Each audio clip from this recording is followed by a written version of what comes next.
Last summer,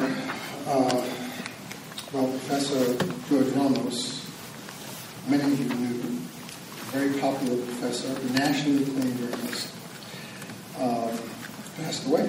And I was asked if we can do something during the regular year, maybe when some of you were around, just to honor the memory of George Ramos. And I cannot underscore how important George's cultural background was to him, and how impressive and influential he was to Latino and Hispanic journalists across the U.S. and especially in California. He cared about all of his students and looked for ways to bring out the best in all of them. He was like a bull in a china shop in academia, and I say that because he was a breath of fresh air. But what I enjoyed about George was that you could fight with George, and George would fight with you and yell at you, and doors would slam, and then he'd see you in the hallway and he'd say,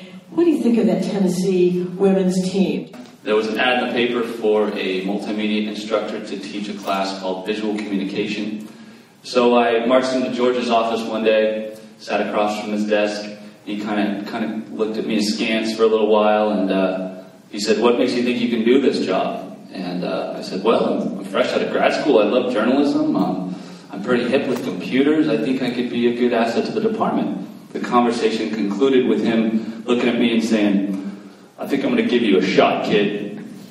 And the rest is sort of history. So I've never thanked George for hiring me originally, but I certainly would not be where I am now had that not happened.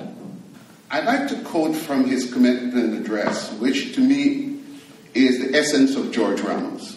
"Let me ask each of you to do me a favor at some point after you leave Cal Poly. Please become a rabbi. I do not mean for you to become Jewish. What I mean is this. All of us have had a teacher, a neighbor, a friend, even a mom or dad, a special person who took interest in us, who gave us the encouraging word, who told us what we were doing and the time and importance of how to do it. Our lives have been touched by rabbis who have been role models. George was a rabbi for all journalism students.